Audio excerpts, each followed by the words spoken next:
Chain State. Tervist, kallis saate kuulaja, et mina Serks. Mina Risto Vint. Ja oleme siin alustanud järjekordselt, tegelikult esmakordselt, sest me kunagi oleme teinud siin Change'ina siukest asja nagu Chain State, väike siuke podcasti vorm, aga nüüd uues 6.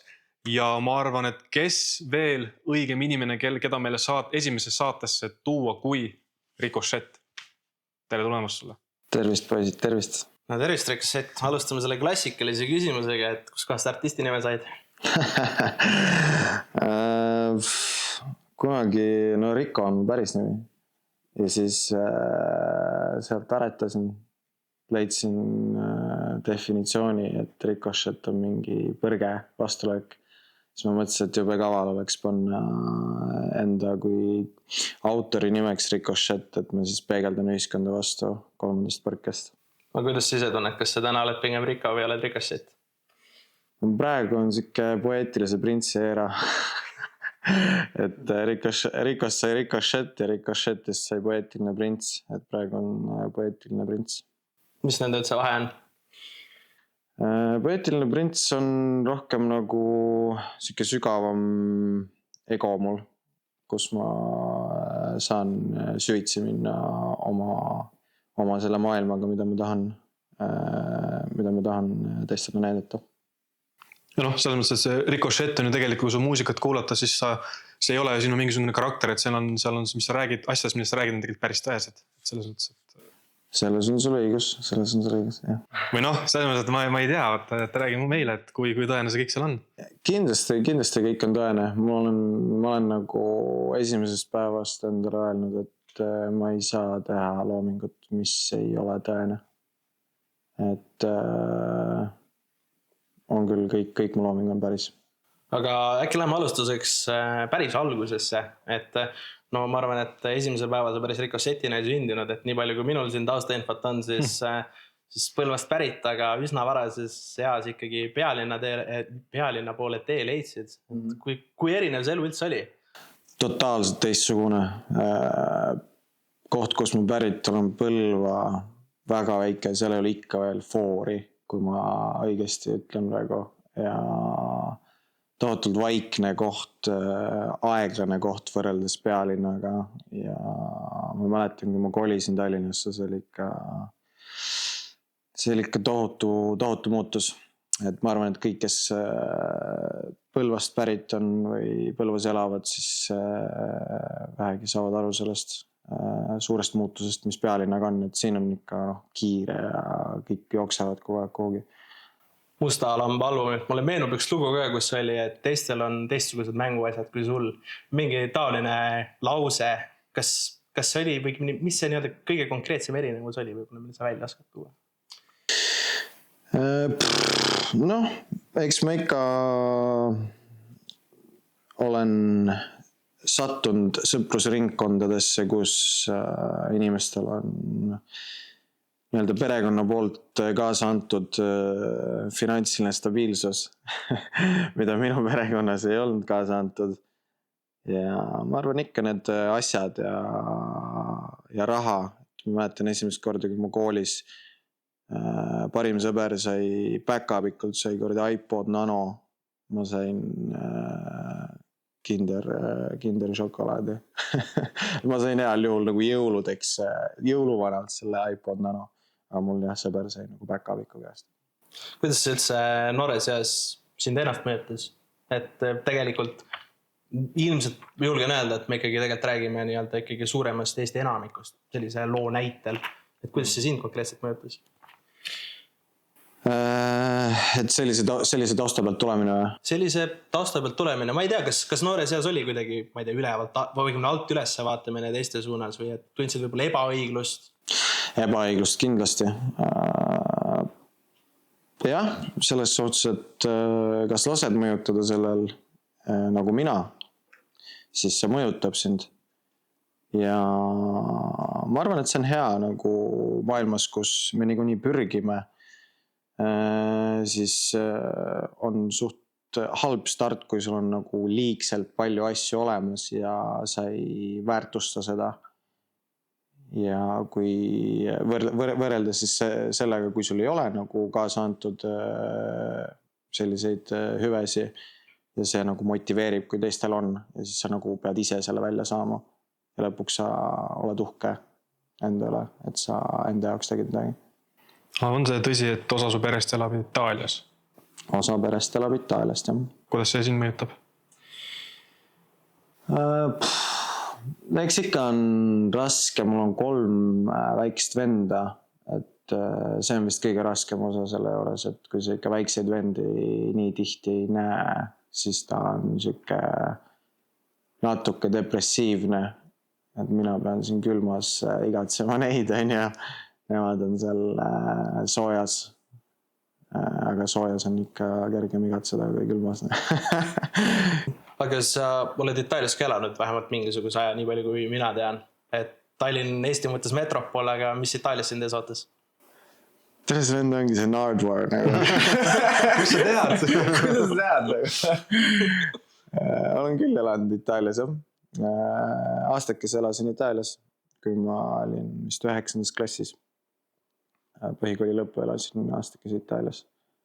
See kooliteed ei mõjutanud?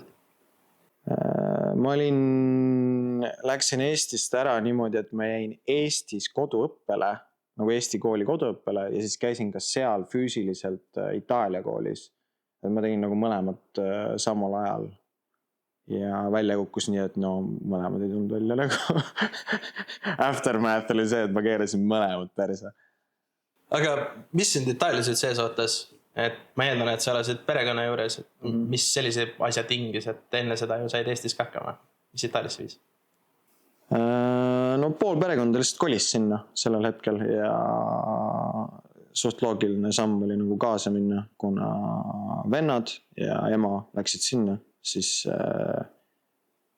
tundus nagu loogiline käik sinna minna. Pluss ma mängisin tollel ajal Kossu ka ja siis mul oli nagu siuke võimalus Itaalias mingis liigas mängida korvpalli. Kuidas see korvpallitase seal oli? Ma olen väga palju korvpallilugusid kuulnud, et kuskil väikses külas mäe otsas on mingisugune saal ja siis elu käib ka ainult seal korvpalli ümber. Kuidas sul sellega oli? Jaa, no seal, kus ma käisin Itaalias juba inimeste poolest palju soojem keskkond kui Eestis on ju, et seal olid kõik ühe katuse all mingid treenerid, arstid, kes tegelesid sinuga kogu aeg ja võrreldes siis Eesti nagu selle professionaalsuse tasemega oli tunduvalt kõrgem seal Itaalias. Et jah, väga lahe kogemus oli. Sa oled rääkinud, et sa teed muusikat tahtnud teha päris noorest east, kas juba Itaalias olles hakkasid tegutsema või? Ma arvan, et ma tegin mingi 4. klassis esimese kirjutamise. Ma tegelikult nagu väga-väga varakult hakkasin kirjutama. Aga nii noore seas, mis üldse sinna viis? Ma ikkagi julgen eeldada, et koolikeskkond võib-olla mõjutas või kuidas sa sinna jõudsid? Päris ausalt perekonna seis. Ma tundsin väga sügavat leina päris varakult oma nii-öelda katkisest perekonnast ja siis kirjutamine ja muusika oli siuke esimene safe space, kus ma sain enda emotsioonid panna ja see sattus lihtsalt nagu vajalikuks mulle. Et mul alguses nagu mul ei olnudki tähtis, et ma välja paneksin midagi, mul oli lihtsalt vaja, et ma saaks kirjutada midagi. Nii et su nii-öelda esimesed lood olid pigem sellise, et justkui enda emotsioonide väljalaotamine, et mitte mingisugune käprep, mida me võib-olla tänapäeval äkki noortelt näeme. Absoluutselt. Minu esimene kirjutus oli alati sünge ja melanhoolne. Aga millest siis otsus, et lõpuks nüüd ma panen välja midagi? Mingi hetk ma sain sõbraks sellise endise artistiga nagu Lõkke. Ja Lõkkega koos tema nagu surus mind mikrofoni taha. Ja me tegime mingi sõpradele ürituse raames lihtsalt mingi naljaloo. Ja siis sealt edasi nagu oli suht loogiline mõttekäik, et kurat nagu seda peaks kindlasti veel tegema. Ma vaatasin, see esimene lugu võib-olla, mis just mainisid, on Heinapallid, kui ma ei eksi. ja kui vaadata avaldamiskuupäeva, siis see jääb üsna sinna koroona aega. Et kas see andis ka nii-öelda mingisuguse viimase tõuke, et me olime justkui isolatsiooni surutud ja selline võib-olla loov keskkond oli ideaalis tekitatud? Ma ei mäleta, kas ma selle loo tegelikult tegin täpselt enne koroonapuhangut. Aga see album, mis peale seda tuli, see Nuku teatri album, see oli tehtud COVID ajal. See oli tohutu COVID puhangu ajal tehtud. Aga heinapallid vist, kui ma ei eksis, võib-olla juhtus varem, kui ma ei mäleta ka.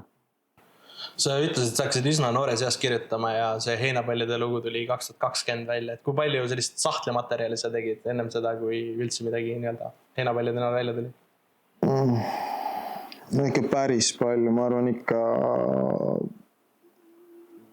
tohutult on sahtlis palju kirjutasin mul, kuna ma ütlesin ka, et ma ajast algusest lihtsalt kirjutasin, mitte ei reliisinud, siis mul telefoni Notesi äpp on, ma ei tea, aasta lõikes mul on 1000 erinevat Notesi seal.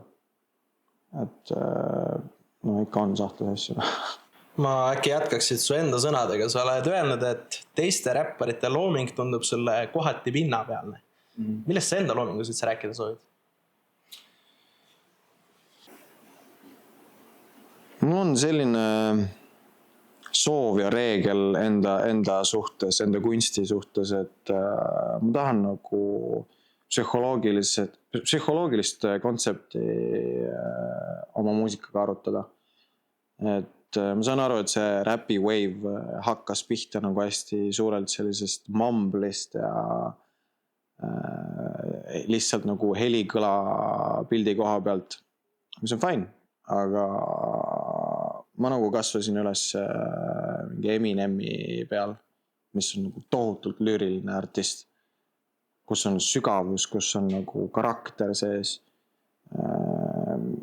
Ja iga kord, kui mina nagu muusikat teen, ma ei suuda nagu mingit mööda minevat pinnapealset teksti teha. Mul peab olema mingi idee seal, mul peab olema teema, mida ma lahkan.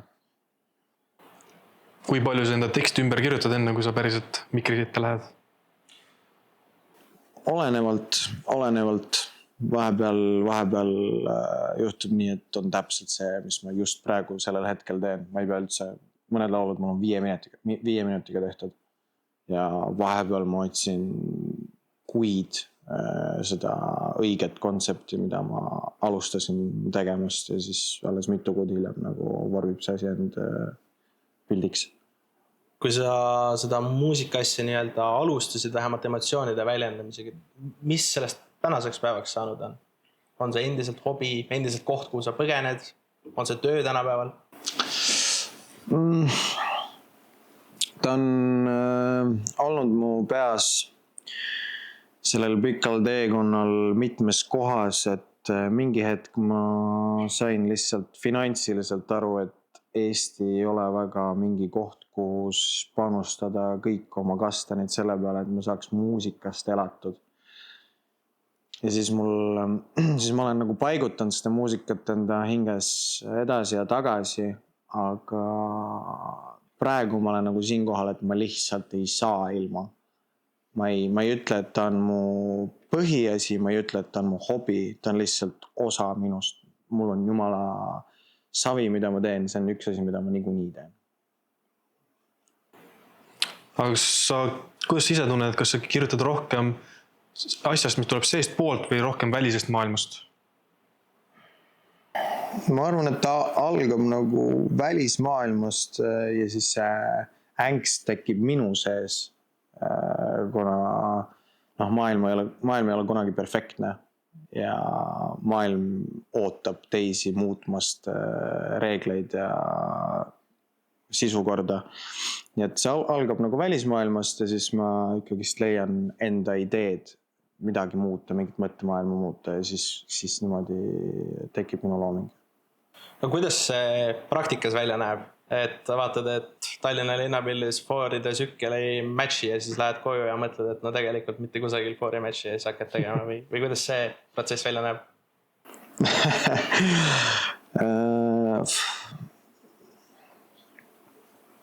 Ma ei tea, need on mingid moraalsed põhimõtted minu sees, mis tihti tekitavad mingit sädet, et kui me räägime näiteks viimasest Musta Lamba albumist, siis päris konkreetselt võtsin ma armastuse ja maskuliinse vaatevinkli naiste peale kätte ja tegin väga siukse unpopular opinion albumi. Kas see album on siis pigem nagu sinu vaade asjale või sa võtsidki selle, et maailmas eksisteerib selline vaade ja nüüd ma kirjutan sellest vaatevinklist hoopis albumi? Või on see mingi hübriid? Must lammas on tegelikult hääl, mis on kõikide meeste sees kinni olnud aastaid. See on minu uskumus. Räägi sellest lähemalt, mis sa selle all mõtled?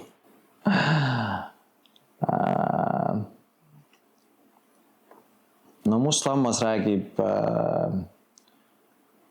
hästi hüperseksuaalselt, hästi võib öelda tänapäeval toksilise maskuliinsuse häälega. Aga samas ka nagu appikarjuvalt tõsiselt sellest, kuidas me vaatame suhteid, armastust, naisi. Kuidas on pidada 3 naist?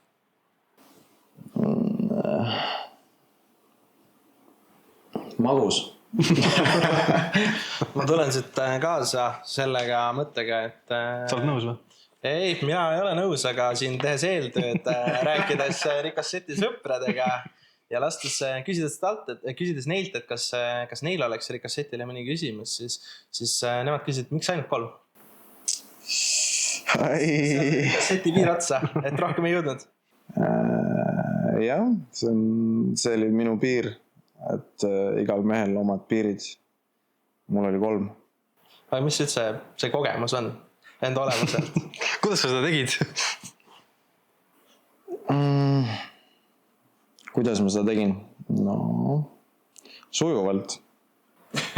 Aga see... Ma vähemalt enda peas ei suuda kuidagi ette kujutada, et ma ühel päeval võtan nii-öelda kätte ja see on nüüd mu plaan, et nädala pärast on mul 3 naist. Et ma justkui oletan ja eeldan, et see võib-olla käis kuidagi sedasi, et ma ei tea, et sul oli keegi kõrval ja eks hammasele ikka verel. Või eksin? Jaa, selles mõttes, et see algas kõik sellest, et ma olen tohutult huvitatud psühholoogiasse ja kõige ennem maskuliinsesse psühholoogiasse ja mingi hetk ma hakkasin lihtsalt küsitlema seda, et miks meeste sees on mingi iha peidus, mida pannakse tänapäeval väga patusesse kasti. Et oletame, et sa käid jõusaalis mehena ja siis sa vaatad neid retuuse teisel pool kükke tegemas ja siis ühelt küljelt sa oled nagu pervert, sa oled värdjas, et sa teed nii, aga teiselt küljelt mina hakkasin küsima, et aga nagu miks mehed teevad nagu seda ja miks on nagu see häbi, kui see tegelikult on nagu, ma ei tea, siiras bioloogia, see ei ole nagu paha inimene tahtlikult, et sa teed neid asju. Ja siis sealt nagu tekkiski tohutu arusaam sellesse, kuidas maskuliinne hääl on tänapäeva ühiskonna pildis tohutult alla surutud. Kõik, mida mees nagu siiralt mõtleb, on väga häbiväärne ja patustatud tänapäeval tegelikult. See legendaarse raadionädala tegi intervjuus ütlesid, et see elustiil on tänaseks päevaks lõppu jõudnud, et mis selle tingis, kas see justkui ühelt poolt võime öelda, et käis üle jõu või teiselt poolt see justkui said aru, et see tegelikult ei ole sulle? Tead, naistega on see, et vahepeal pead puhkama. Vahepeal pead puhkama. Praegu ma praktiseerin monogaamiat, juba rahulik on. Vähem probleeme, millega tegeleda. Tagasi kutsu? Praegu on fine. Praegu on fine. ma arvan, et selle osaga me vist jõudsime lõppu. Ma tuleks ennem, kui me edasi lähme tagasi su loomeprotsessi juurde. Et noh, Must lammas sai valmis. Ilmselt mõne looga on sul samuti tunne, et see on valmis. Millal üldse tekib see tunne, et see on valmis, et seda ei tule enam edasi nokid seda? Siis, kui sa tunned see, et ta on nagu liiga kauaks kuskile sahtlisse jäänud, noh. Et tavaliselt mina nagu, seal on alati nagu õhkõrn piir, et kas panna nagu kohe välja või siis oodata liiga kaua ja siis mingi kuradi sõber ütleb kõrvalt, et persse see peaks nagu ammu väljas olema. Et artistina sa võid sinna auku kinni jääda, kus sa mõtled üle ja ei paneks seda kunagi välja. Aga tegelikkuses on see, et kunst on nii subjektiivne, et kõik kunstiteosed peaks nagu väljas olema. Vahet ei ole, kui kellelegi see ei meeldi, siis tuleb järgmine kunstiteos, et kunst ei tohi kinni hoida minu arust. Kui sa seda ütled, siis ma tahaksid kohe küsida, et kas sa elad ise ka selle elu moto või mõtte järgi, et palju sul endal neid asju ikkagi sahtlepõhja lõppude lõpuks jääb, olenemata sellest, et need justkui valmis on? Jah, mingil määral elan, aga mingil määral ei ela ka, et kuskilt tuleb mingi puhtus mängu, kui sa, ma arvan, et see on see küsimus, et kui tõsiselt sa enda artistina võtad.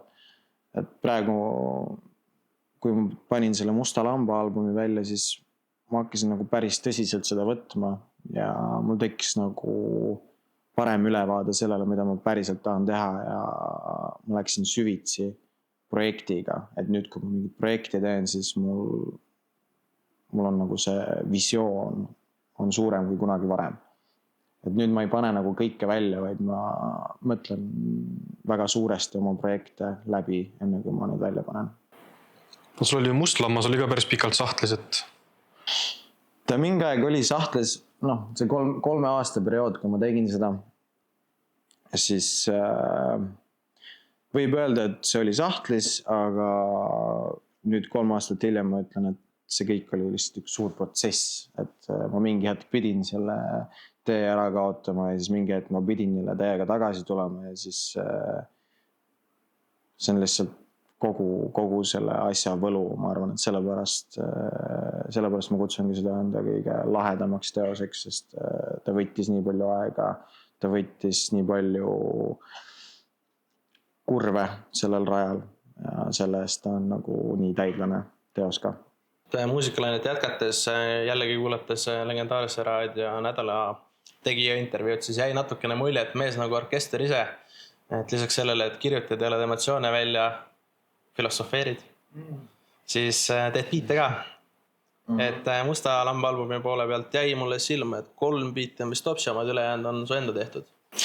Ja üks on Rae Beats ka, viimane pilve peal. Ma igal peal unustan seda ära, pean shout outima. Jah, aga ülejäänud biidid tegin ise.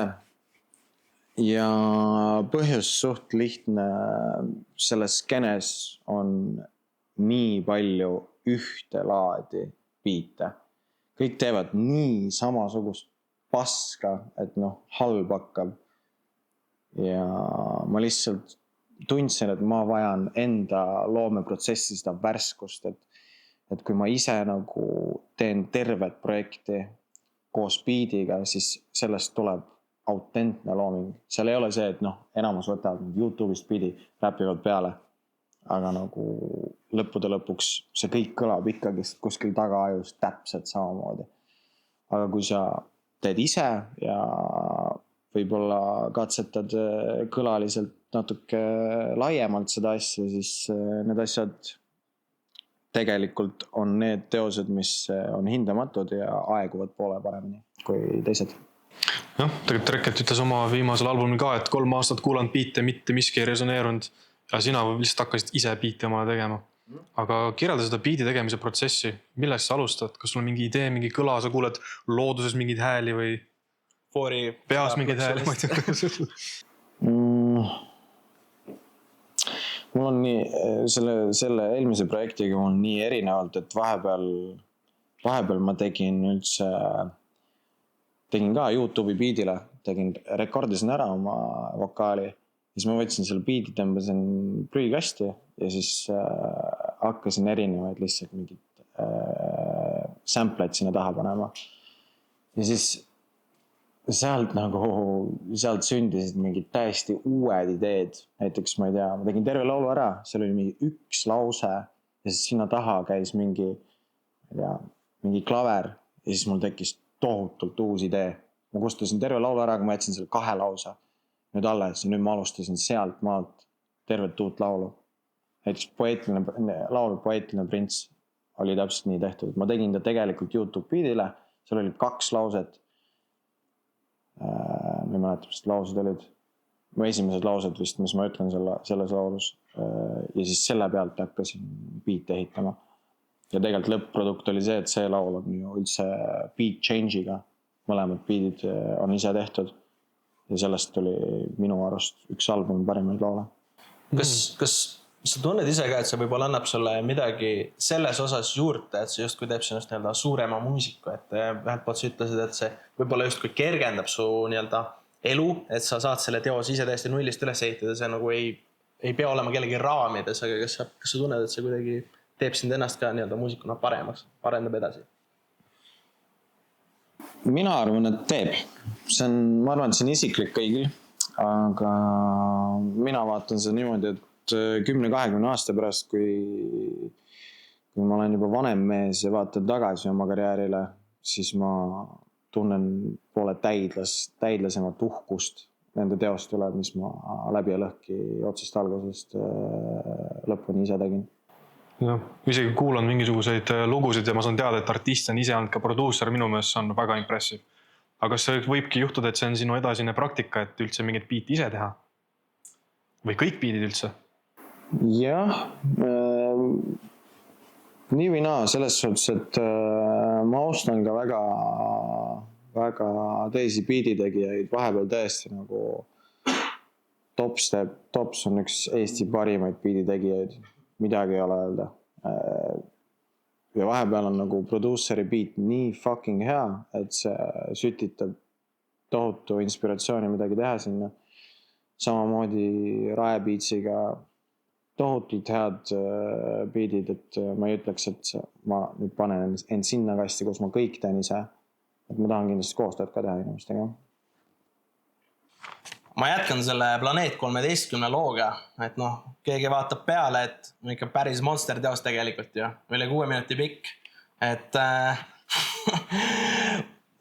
ei ole ju tegelikult ilmselt lugu, mis raadios võib-olla kõige lihtsamini mängitud saaks, lihtsalt ka juba selle tõttu, et see on nii pikk. Et kas see sind üldse ei huvita selle mõttega see muusikat ei tee?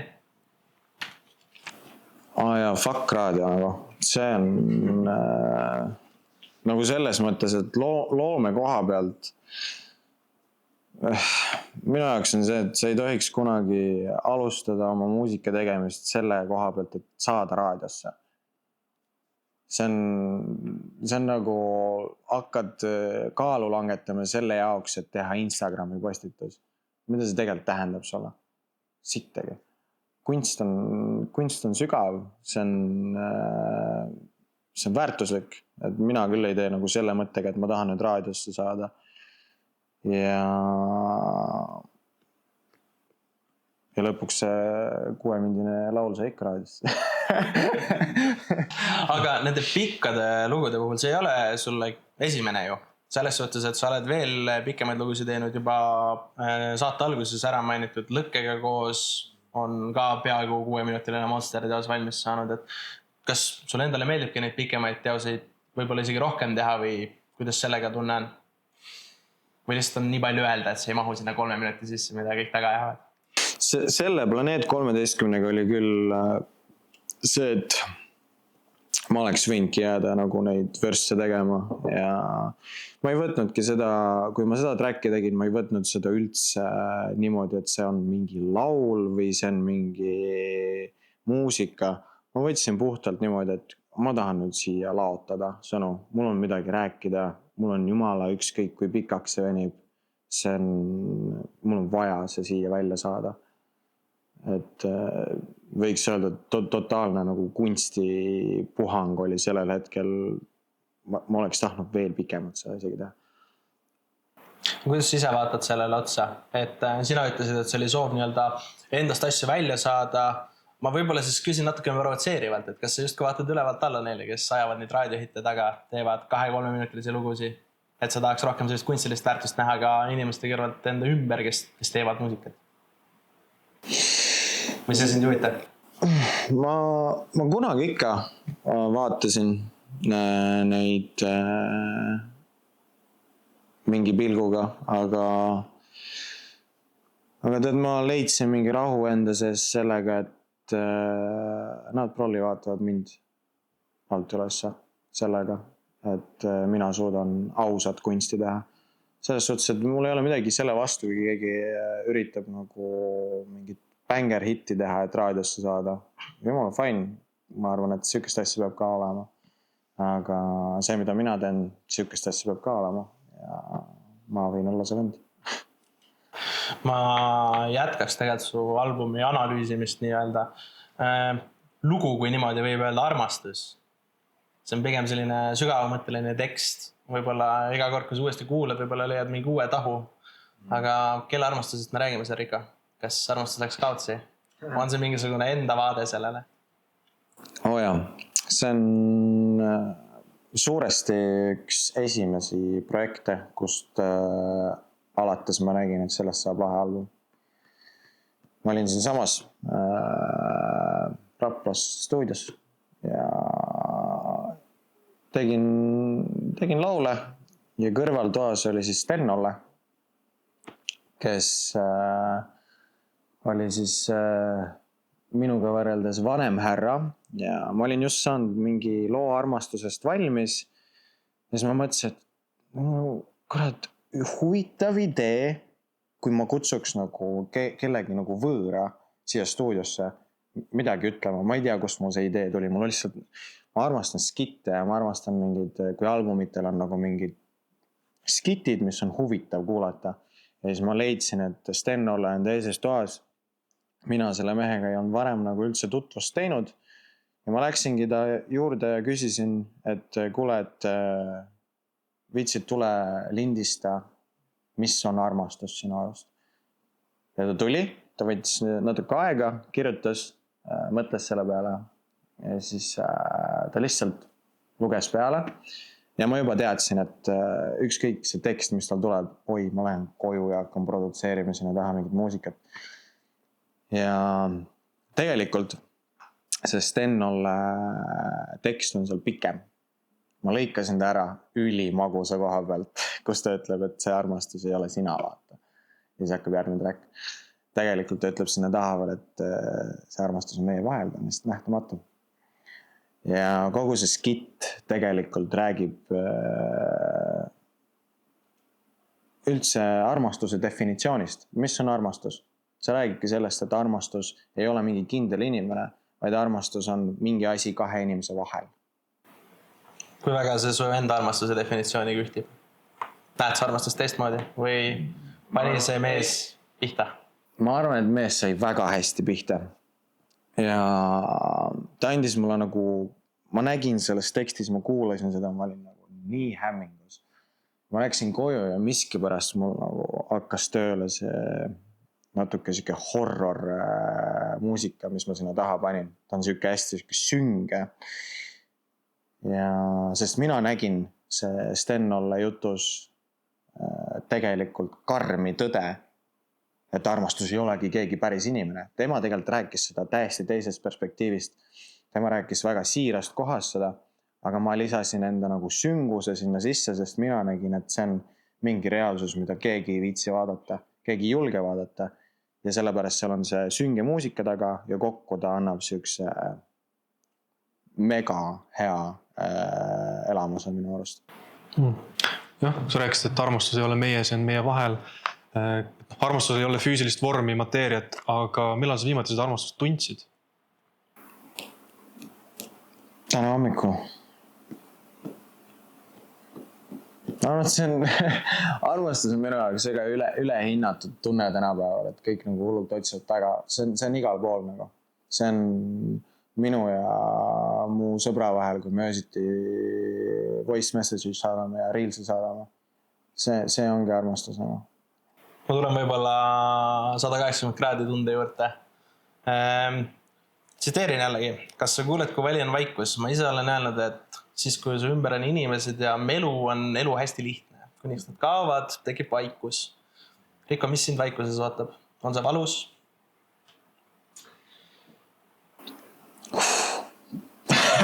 Päris hea küsimus. Tubli töö. Mis mind vaikuses ootab? Ma arvan, et kõik peidetud kompleksid ja peidetud valud ootavad mind vaikuses. Mu minapeegel, mille eest me kõik jookseme. Mida peaksid kõik rohkem vaatama, võib-olla oleksid kõik paremad inimesed ka, kui nad rohkem endaga tegeleksid. Muidugi see on kole valus, piinarikas, aga kui sellega ei tegeleta, siis aftermath on veel koledam. Kas see muusika on võib-olla sinu jaoks natukene see tegelemine, mida sa ise mainisid? Või tegeled sa kusagil mujal endaga ja muusika on lihtsalt see viis, kuhu enda emotsioonid panna, või sa tunned, et ka see muusika on see, mis tegelikult võib-olla sind hoiab sellisena, nagu sa oled ja ei ole siis nii-öelda sinna pahemale poole veel viinud? Muusika on minu jaoks imeline asi. See on, ma arvan, et nagu puht selge suhtlemine sõnadega on üks kõige viletsamaid kommunikatsioonivorme üldse meil maailmas. Muusika, kus on juures heli, ka pilt võib-olla videokeeles. See on järgmise taseme expression, suhtlemine. Et ma arvan, et me saame nii vähe tegelikult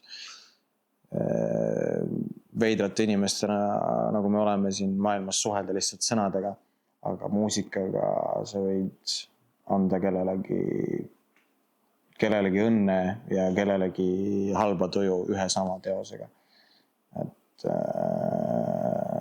ma arvan, et muusika on perfektne koht, kuhu oma emotsioone panna. Küll, jah. Aga kui oluline on sinu jaoks näiteks muusika, lisaks muusikale ka see visuaal ehk siis muusika video olemasolu? Mega, ma armastan seda. Ma armastan videokeelt. Shoutout Martin Kiilaspää, shoutout Mattias Veinman. See on minu jaoks on visuaalne asi on üks kõige seksikamaid asju üldse. Mulle meeldib, kui kunstil on juures visuaalne vorm. Mulle juba meeldib filme vaadata. Mulle meeldib üldse riidesse panna ilusalt. Ehk siis see visuaalne formaat on mega tähtis. Ja kui sa liidad selle muusikaga kokku, ma ei tea, mis sa veel tahad sealt. Super. Su artisti teekonnal oli ka ikkagi, ma ütleks, et üsna pikk periood, kus tegelikult iga looga tuli ka muusikavideo kaasa. See nüüd Musta lamba albumi puhul on natukene teist soodu läinud. Mis selle tingis? Kus muusikavideo teed? Jah.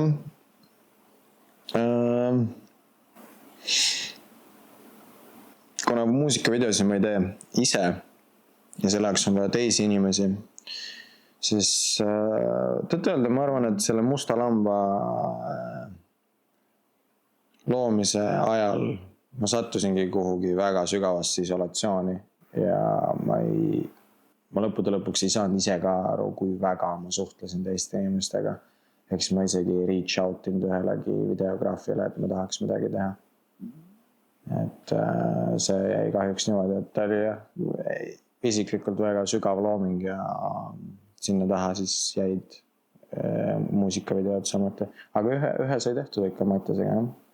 Kas sa tunned, et Must lammas kaotas midagi seetõttu, et seal ei ole videosid juures või siis nagu su enda vastusest vähemalt mulle kõlama ja siis tegelikult see teos justkui ei kaotanudki mitte midagi, et see võib-olla ongi sinu väga ehtne vorm? Näe, jällegi sa hästi eeldad teinud. Absoluutselt. Ma tundsin, et sinna ei olegi vaja tegelikult, sest et minu poolt see input sellesse kunsti oli piisav minu jaoks. ma tundsin, et ma jäin nagu nii rahule sellega, mida ma lõin. Ma olen uhke selle üle ja ma ei vaja nagu taga ajada muusikavideot sellele. Ma läheks vist jällegi tsiteerimise manu. Mängin kuniks võidan. Pessimistid ütleksid, et klaas on niikuinii pool tühi ja võitu siin elus ei eksisteerigi. Rikas, mis on võit sinu jaoks?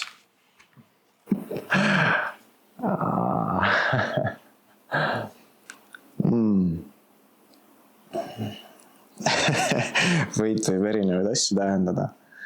Võit võib olla ahnus, võit võib olla rahu, oleneb, mis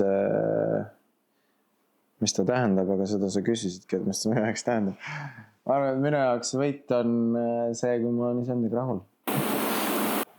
Millal sa oled iseendaga rahul? Millal sa viimati olid iseendaga rahul? No eile näiteks enne, kui mu naine koju tuli, ma koristasin üle pika ja ma suht rahul on. Nii et sa oled siis see väikeste võitude tähistaja? Nii et sa oled siis see väikeste võitude tähistaja? Ai, fakt, et tegelikult oli jumala savi, et ma koristasin. See ei paku mulle tegelikult rahutunnet. Ma ei tea, mul on tegelikult probleem sellega, mul on nagu süke tunne, et ma ei saa puhata ja selles on süüdi mu ülemine korrus. Midagi suurt saab tehtud, korraks saan nagu tunda, et tavai, tubli oled, Riko, aga kohe on nagu mingi nälg tagasi ja vahepeal see on tülikas, aga võib-olla lihtsalt ambitsioonikas. Ma ei tea, ma arvan, et ma olen rahul lihtsalt sellega, kui ma kogu aeg teen midagi, kogu aeg liigun kuhugi suunas.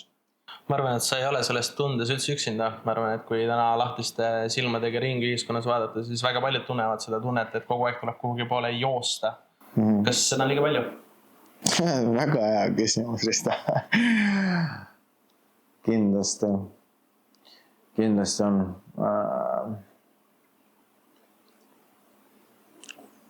Ma arvan, et ta on nagu suurelt jaolt trend tänapäeval. Kogu aeg joosta kuhugi, kogu aeg on liiga vähe. Me oleme sattunud sõltuvusse dopamiinist asjadest. Kogu aeg me tahame midagi uut. Raske on leida inimest, kes on koha peal tänapäeval ja on rahul selles hetkes iseendaga, mis iganes tal on.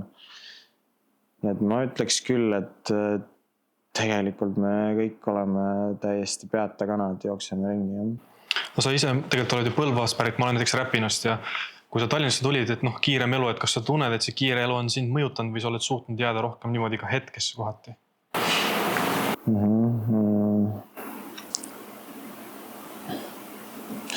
Ma olen nagu seal kahe maailma vahel, et ma vahepeal käin Põlvas ja siis see vaikus, mis seal on, hirmutab mind inimestes. Et ma tegelikult usun, et seal on nagu nii palju avastada elus. Ma olen hingelt väga suur seikleja ja sellepärast see vaikus nagu hirmutab ka mind, sest et ma soovin ikkagist võimalikult palju näha ja teha ja saavutada siin elus.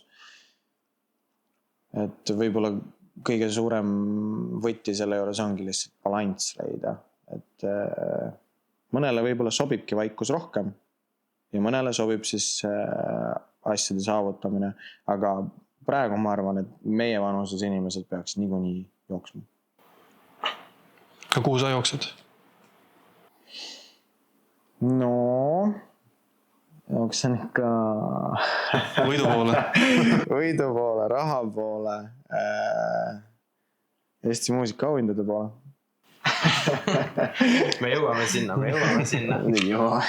Aga ma ei laseks veel selle koha pealt ära, kus kohas me poolel oleme jäänud, et siin sain eeltööd tehes su albumi läbi kuulatud ka sedasi, et ma lugesin kõik need tekstid läbi, mis sinna lüüriliselt kirjutatud oli.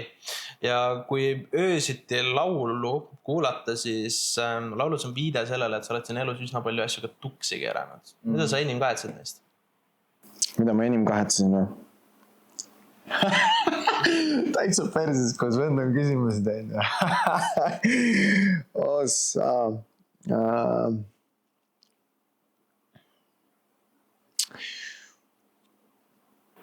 Või kui sa tegid seda musta lamba albumit, siis see räägib ka ju ikkagi vähemalt mingil määral kahetsusest. Mulle vähemalt tundub. Mis oli see kahetsus, mida sa toona tundsid, kui sa seda kirjutasid? Ma olen niivõrd empaatiline inimene. Ma olen nagu häirivalt empaatiline inimene, et ma kohati tunnen liiga palju teiste inimese tundeid, mis häirib mul eksisteerimast siin elus. Ja olles samal ajal ka väga vabaduse otsija, siis tekib siuke vastukõla sellega, et ma tunnen liiga tugevalt, mida ma teistele inimestele võin tekitada. Olgu siis need tunded nende naistega. Et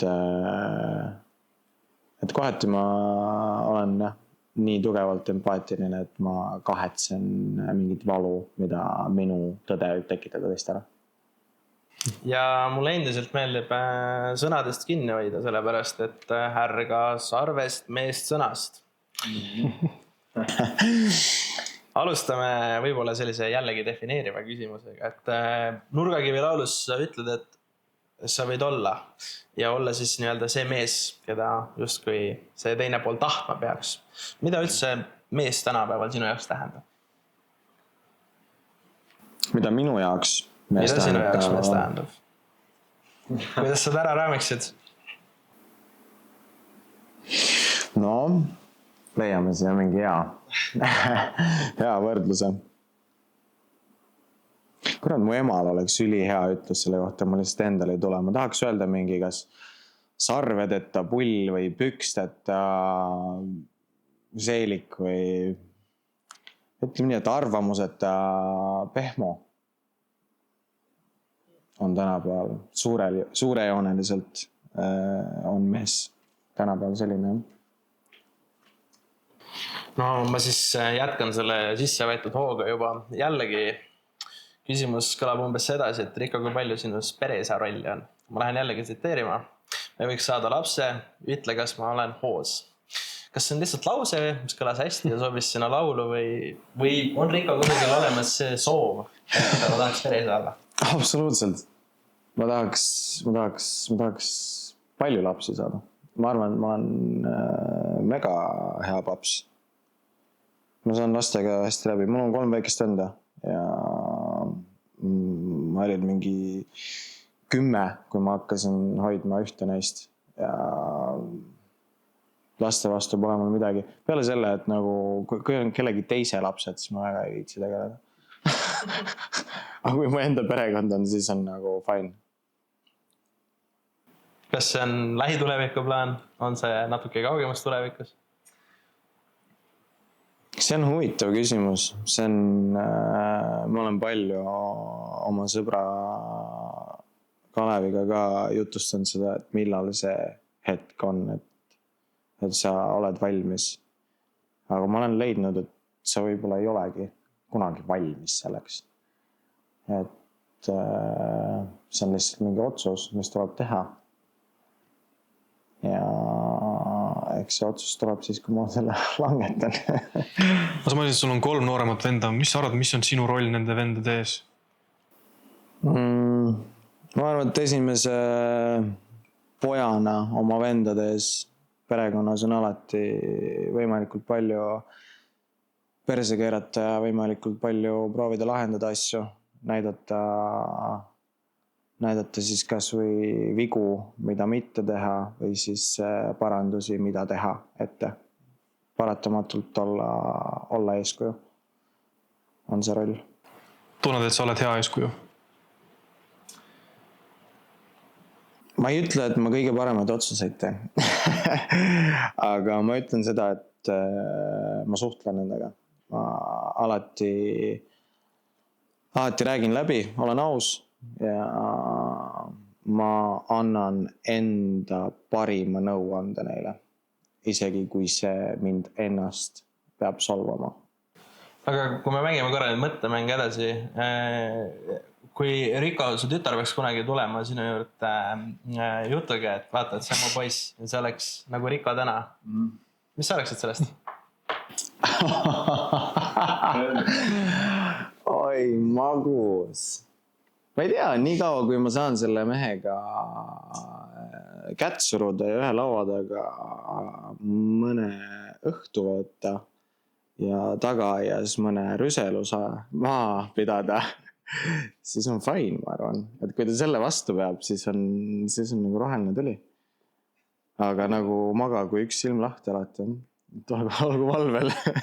Aga kui ta ütleb sulle, et sellel poisil on veel niiusid? Fine by me. Fine by me. Ma arvan, et seal on nagu erinevad levelid sellele mitme naise pidamisele. Seal on nagu see level, kus sa lihtsalt mehena nagu paned ringi ja kasutad naisi õhtu kaupa. Ja seal on ka see, kui sa päriselt oled naiste jaoks olemas ja pakud neile reaalset väärtust, olgu see siis vaimne, moraalne, neil on küll kombel moraalne, või siis finantsiline, et selles suhtes ma ütleks, et minu moraal on paigas, et ma ikkagist soovin pakkuda naisele, kes minu ümber jääb, mingit väärtust. Ma tuleksin nüüd võib-olla pisut natuke kaugemale. Ma küsiks sult sedasi, et kui palju sul üldse kahtlusi igapäevaselt oma tegemistes on. Jällegi tsiteerides, ta räägib sulle, kuidas mul ei ole potentsiaali. Et kes sinust kahtlevad ja kui palju see sind mõjutab? Ma arvan, et kahtlusi on mul võrdlematult vähe, arvestades kui enesekindlalt ma liigun praegu siin maailmas. Aga ja kui vähe mind nagu on huvitanud see, et isegi minu lähedased minust selja taga räägivad, millele see lain ka siis viitab. Et mind väga ei hooli. Ma arvan, et päeva lõpuks mind hoolib see, mida mina usun, sest see on see, mida mina oma surivoodil kõige rohkem mõtestan. Loeb see, mida mina tahan siin elus teha ja lõpuks loeb see, kas ma ka tegin seda. Ja ma arvan, et seal peitub see isiksuse täidlus, et kas sa oled rahul oma eluga või mitte. Sa seda ütlesid, et on inimesi, kelle juuresolekul sa nii-öelda ei pea maski kandma, aga kui suur see lähiringkond sul üldse on? Jällegi, kui ma siit nüüd kiiresti meenutan, siis peaks ka sulle kuuluma lause, et mul ei ole sõpru, mul on vennad. Jah, mul on väga väike ring, nagu mul on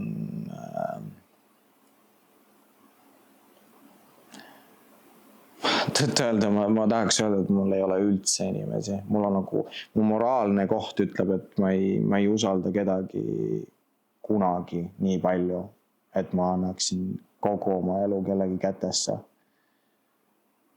Vennad on veri. See on nagu paratamatu. See vend lihtsalt on seal. Olgu ta kuradi vanglas või mis iganes, ta lihtsalt on seal, sa pead sellega tegelema. Sõpradega on nii lihtne teid lahku ajada, kohe kui on ebamugav, siis seal nagu lojaalsuse haisu pole üldse. Et sellepärast ma ütlen, et mul on ainult vendi ja kui tõesti nagu mingi sõber on nii hea sõber mul, mida praegu on reaalselt 1-2 tükki, siis lõppude lõpuks ma kutsun ka teda pigem vennaks kui sõbraks. Kas sul varem oli sõpru palju nii-öelda või see on ajaga muutunud, et enam ei ole sõpru vaja, pigem nagu vennad kui siis üldse? Jah, on ikka tuttavaid on nii palju, Eestis eriti kõik teavad kõiki mingil määral ja siis kokku saades kõik teevad alati nägu, et tšau on ja. Aga tegelikkuses minu nagu vaatevinkel murdus selle koha pealt siis, kui mu parim sõber üks hetk ei võtnud kõnesi vastu ja kadus lihtsalt mu elust ära. Keda mina pidasin nagu tõsiselt heaks sõbraks, kellele ma jagasin absoluutselt kõik oma elust ja siis ma nägin, kuidas lihtsalt kadus ära see connection. Siis ma sain aru, et no ei ole mõtet investeerida sellesse enda vaimsust ja panna neid chippe sinna potti.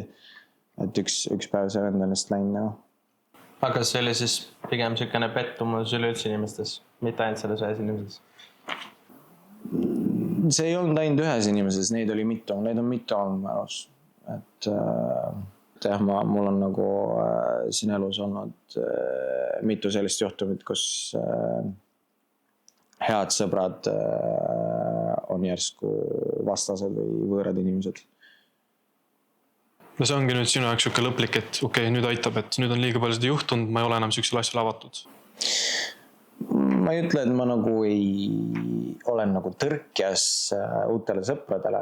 Ma olen väga avatud uutele suhetele, aga ma kindlasti olen ettevaatlikum selle koha pealt, keda ma kutsun sõbraks ja kellele ma kui palju jagan.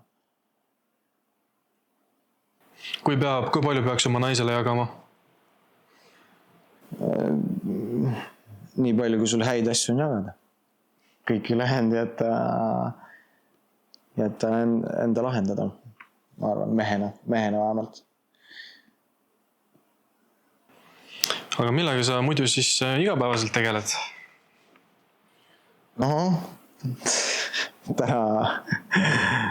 Täna käisin näiteks pitsat söömas. Sul on mingisugune modelliagentuur ka ja kuidas sa sinna said? Jah, tegelen küll väikest viisi filmindusega. Tegelen filmindusega mingil määral, jah. Kus üldse sa jõudsid sinna? Ma arvan, et päris taevast ei tule selline. Kus kohast sa üldse jõudsid sinna? Tundsin mugavalt selles alas ja see ala on siis täiskasvanute filmindus. Aga mis su enda roll seal üldse on? Nii palju kui mina olen kuulnud, siis vähemalt sa peaksid mingisugust manageri rolli täitma, aga mis siis teed seal? No, mina sa tea, vahepeal on ka muid töid, et seal, kus abi vaja on, seal ma lahendan. Siin kaamera taga olev üks inimene ütles kunagi, et kokk on Dieter keevitaja. Et kas sa teed oma käed ka mustaks? Kui on vaja saada hea pagaritoode valmis, siis ma olen nõus oma käed jahuseks tegema, jah. Mõtlen selle peale, et ma olen kuulnud, et inimesed väga ei taha tööle minna. Kuidas sul sellega on? Silm särab?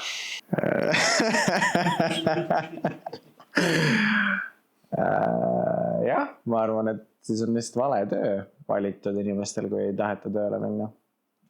Eks ta ole kõigil suur pähkel siin leida mingi asi, mida suure õnnesooviga teha, aga elu ongi raske. Kui väga sa üldse tunned, et palju sul seda energiat alles on, et seda asja teha?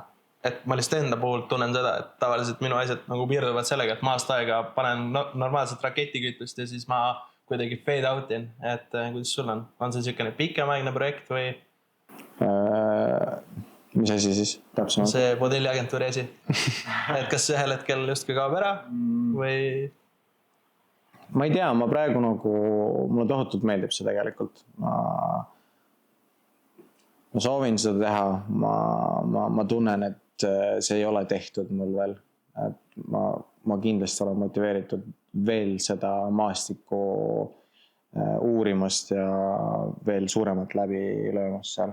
Nii et ma ei näe lähiajal küll end lõpetamas seda. Teel siia sa mainisid, et vaatad üldse nagu mitte ainult Eesti või nagu rahvusvaheline tasand, et saaks nagu rahvusvaheline staar selles mõttes. Jah. Absoluutselt. See, minu jaoks see nagu ärimudel on üks vanimaid ärimudeleid üldse, et tänapäeval see on lihtsalt, on võimalus teha seda digitaalselt. Et ma arvan, et ta ei kao mitte kuhugi ja globaalselt see on nagu üks kõige suurema klientuuriga businesseid, mis on olemas. Ja see välismaa turg huvitab lihtsalt rahanumbri suhtes mind nii väga, et ma tahan sinna pürgida. Aga kuidas sa ise selle otsa vaatad? Et ma arvan, et ühiskonna selline üldine arusaam või vaatevinkel on see, et vaadatakse pisut viltu. Kas sina vaatad seda kui ainult äri või on ka seal mingisugune kunstitahk sees, mida sa taga ajad? Kusjuures ma tõmbaks väga suure paralleeli muusikaga, selle äriga.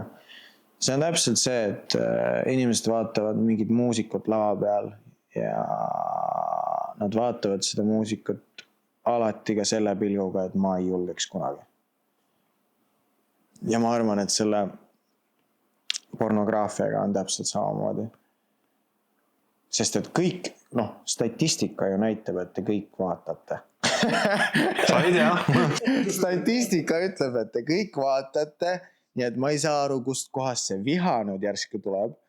See on see 9 hambaarsti 10 soovitavad. Yeah. Ma olen see 1. Täpselt, aga jah, et see viltu vaatamine on minu jaoks nagu nii silmakirjalik ja unustatud teema juba, sest et ma sain suht kiirelt sellele pihta, et see viltu vaatamine on suurelt joonelt lihtsalt hirmust ja kadedusest kui reaalselt moraalsest kohast, sest et kuidas sa ütled mulle midagi, kui sa ise nagu iga õhtu pornograafiat vaatad? Ma üldse ei võta seda südamesse. Äkki need ongi need inimesed, kes on sinu peale vihased, sest sina teed, nad ei suuda peatada selle vaatamist. Riko teeb nii hästi. Väga hea ja absoluutselt. Ja ma arvan, et see ongi suuresti nagu kadedus ja aga mis sa teed? Ma isegi tunnen, et kadedus on igasuguse halva algus, et kõik saab halva alguse kadedusest. Ja. See, mis teeb kadedus inimestega, on kurb. Ma tooks meie saate muusika juurde tagasi, et ma olen siit ja sealt kuulnud, et on öeldud, et see Musta Lamba album tänu oma mingitele lauludele ja sõnadele on just kui linade album.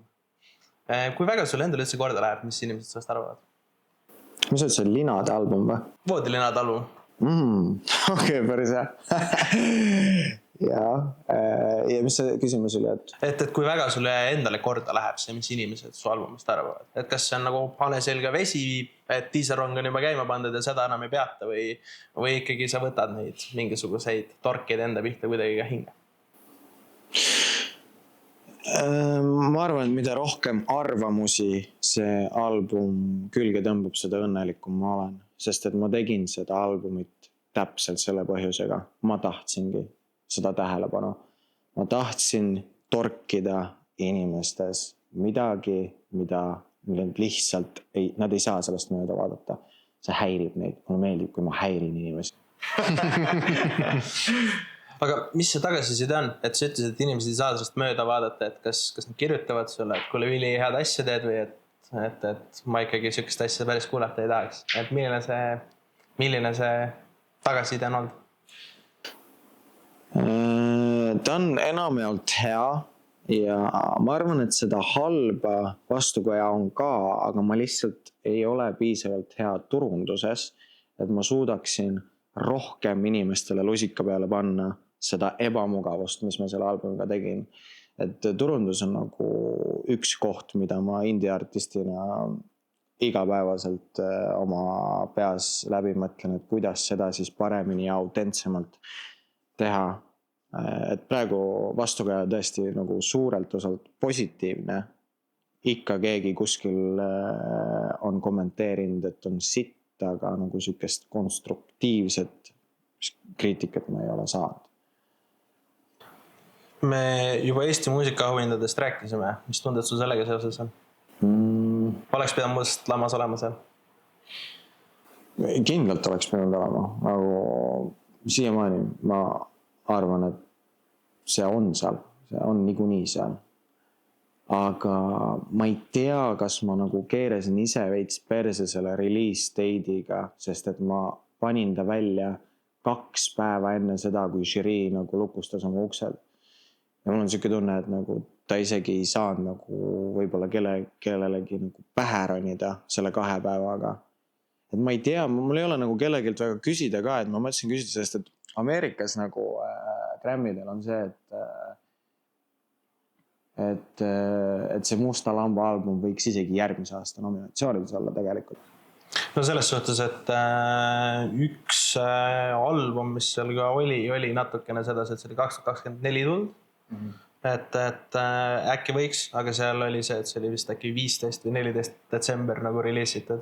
Et peale seda, kui žürii uksed lukku pani. Jah, ma ei tea, eks ta näha ole, kui ma kellegilt saan küsida, siis ma küsin, aga ma ei ole nüüd nagu...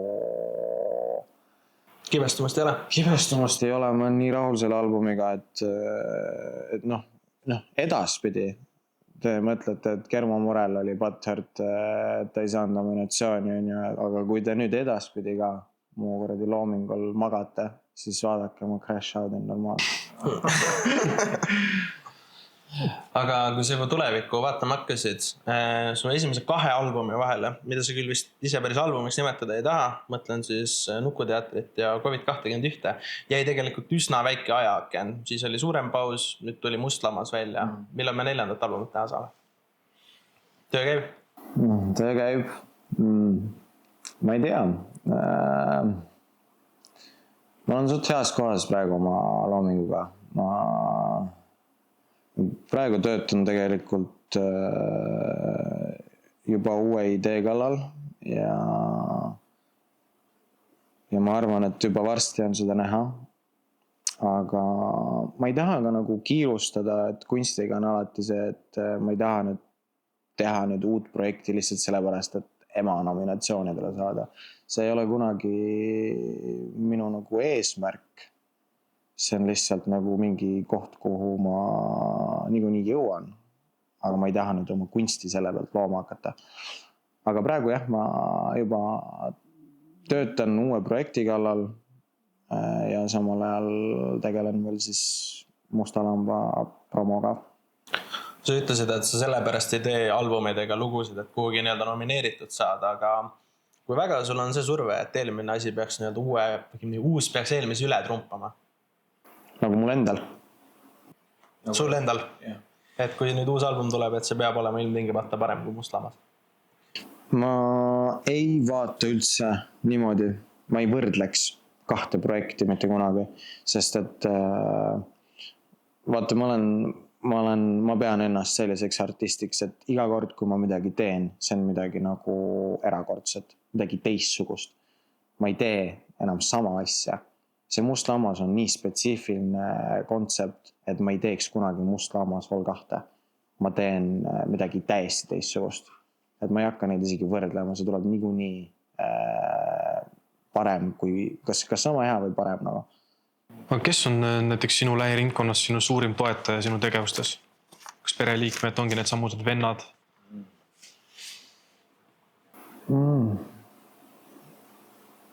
Kõige suurem toetaja on tegelikult mina ise nagu. Seepärast, et ma olen aru saanud, et teiste arvamus on nagu nii halb asi, mille pealt luua endale mingit reaalsust. Et kogu see kunst, mida ma teen, tuleb ikkagist minu seest. Ja see, et see üldse on kuskil, see sõltub ju minu arvamusest. Kui ma arvaks sellest halvemini, siis ma ei paneks. Ja ma ei pane midagi välja nagu sellepärast, et keegi ütleb, et see peaks nüüd välja saama. Ma ikkagist olen ise oma produkti peremees ja ma olen enda kõige suurem fänn ja kõige suurem kriitik. Ma pean selle ära küsima. Aasta 2020 ütlesid sa, et tahaksid Eesti Laulul osaleda. On see nüüd jõus, et järgmisel Eesti Laulul saame sinna Ricossetti laulude järgi võib-olla vaadata asju. Ja tegelikult mu teine küsimus oleks ka see, et kas sa oled nõus enda loomingut muutma selleks, et mahtuda sinna, sest et mulle hetkel tundub, et sellega on võib-olla keeruline. Ma ei tea, miks ma ütlesin seda. reaalselt ma ei tea, miks ma ütlen seda. Ma lihtsalt ütlesin mingid sõnu suust välja nagu Eesti Laul ei ole üldse minu jaoks mingi, ma ei tea, ma arvan, et see muutus nagu sellel hetkel, kui ma seda viimase 2 aasta Eurovisiooni nägin, mis seal nagu tegelikult toimub, see on korralik karneval. Et see ei ole nagu küll mingi koht, kuhu ma nüüd ilmtingimata pean saama. Võib-olla kunagi, kui ma tunnen seda. See oleks nagu võib-olla lihtsalt nice boonus. Kui ma kunagi tunnen, et mul on mingi idee, et sinna minna millegagi, siis ma lähen. Aga see ei ole mu paketistis kohe kindlasti enam. Aga ehk see karneval vajab vahelduseks mingit kainet mõistust ka? Vaimutäitu? On, vajab küll, aga ma ei ole veel piisavalt mugavas kohas nii finantsiliselt ja vaimselt, et ma nüüd suudaksin oma aega panustada sinna, et ma lähen kõikidele lollidele ütlema, mis on õige.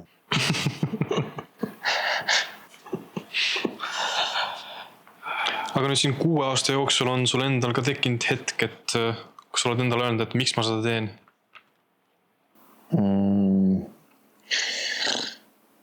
Jah, ma olen need dialoogid juba ära pidanud endaga, et miks ma teen seda nagu, miks ma panustan nii palju oma energiat, oma emotsioone räppimisele, nagu kammo. Olen küsinud endalt tohutult palju. Ja ma olen jõudnud järeldusele, et see on lihtsalt midagi, mis see on minu mingi navigatsioon siin maailmas.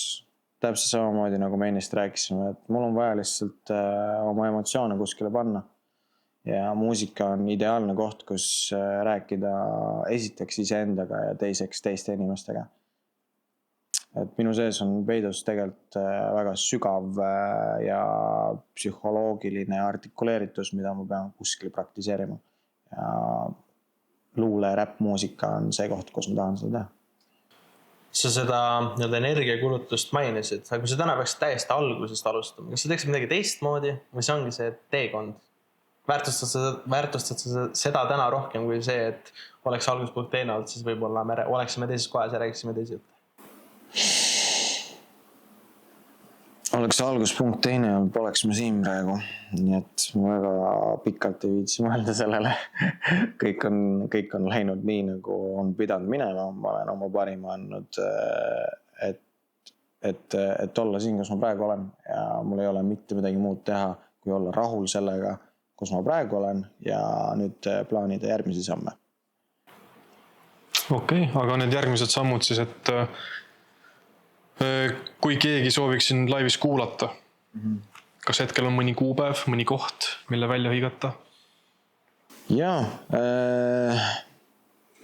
20 veebruar saate Viljandis näha mind, 28 veebruar on Viimsi, 28 on Viimsi ja 5. märts vist on Merekultuurikeskus Tallinn.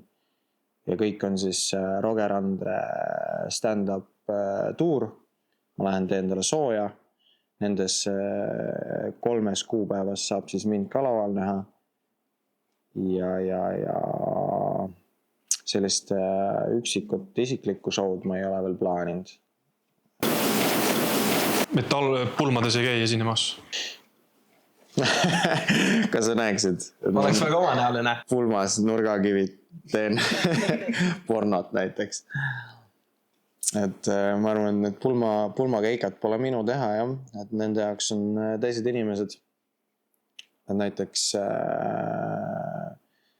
VK käib sinna rubriiki. Mitte, et nagu ta ainult sinna rubriiki käiks, aga kui keegi tahab pulmale head artisti kutsuge VK. Ja ma arvan, et minu mastaap jääb sinna rohkem kuskile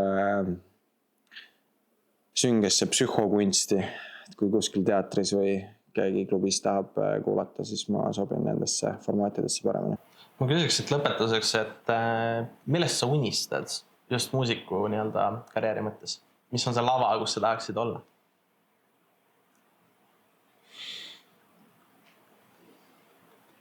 Lubad sa endale unistada? Luban. Sa raks, kus mudib alles. Kindlasti ma tahaks teha staadioni esinemist. Ja ma tahaks teha nii nagu Kanye seda teeb, et kõik inimesed on ümberringi ja siis mina olen seal keskel suure väljaku peal.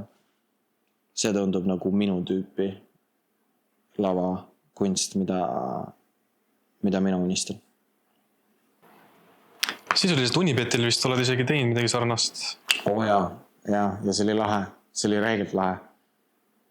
Sest et kossu mängides ka noorena. Ma alati mõtlesin, et ma tahan olla seal Saku Suurhalli keskel mängijana. Ja siis 10 aastat hiljem ma olin muusikuna sama koha pealt lihtsalt teise karakterina. Ja mul hiljem nagu klikkis ära, et persse nagu ma unistasin sellest. See sai teoks lihtsalt nagu veidral kombel teistmoodi. Ja areenast rääkides siis Tondirabas tuleb ka 11. aprill. Tulge kõik Raju fight eventi vaatama.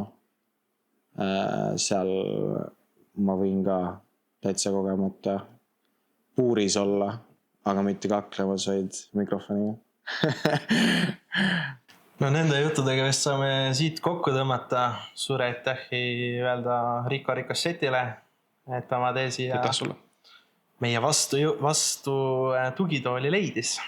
Ja aitäh teile ka, et teete sükest formaati. Ma just väga sügavalt ennist mõtlesin, et Eestis polegi praegu kedagi teist, kes teeks nii süvitsi selle skeenega mingit contenti, mingit sisu.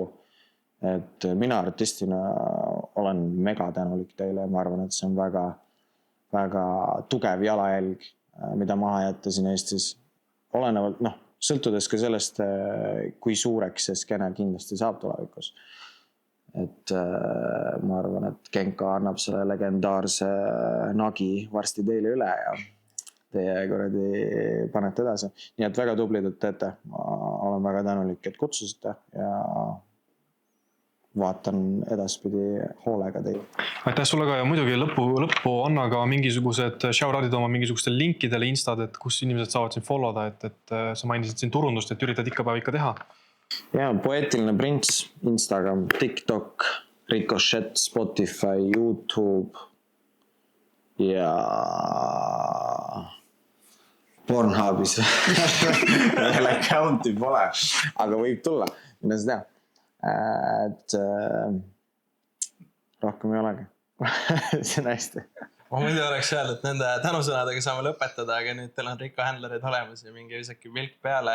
Meie saame siit James Dave'i uue hooaja tuleku esimesele saatele joone alla tõmmata. Saate tõid teieni mina Risto Int, minu kõrval Serks ja saatekülaline Rico.